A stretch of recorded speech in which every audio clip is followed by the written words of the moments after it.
নতুন জায়গাকে সুন্দরভাবে দেখতে আমি একটু বিকেলে বেরিয়েছি ঘুরতে। সাথে আছে আমার এই ২ বোন আর আছে একটা পিসির মেয়ে।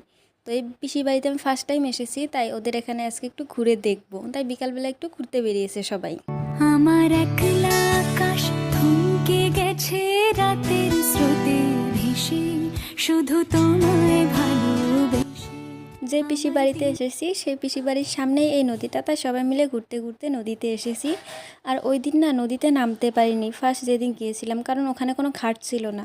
তারপর দিন আবার অন্য সাইডে গিয়েছিলাম নদীর, তো সেদিন গিয়ে দেখো আমি একটু নেমেছিলাম। আমি কিন্তু একটু ভয়ে ভয়ে নদীতে নেমেছি, কারণ আমি সাঁতার জানি না। যদি একটু বেশি জল থাকে তাহলে তো আর আমি উঠতে পারবো না। তুমি চোখ মেললে ফুল ফুটেছে আমার ছাদে এসে, ভোরের তারপর একটু ঘোরাঘুরি করে বাড়িতে চলে এসেছি। তো ভিডিওটা এই পর্যন্ত কেমন লাগলো জানিও। টাটা।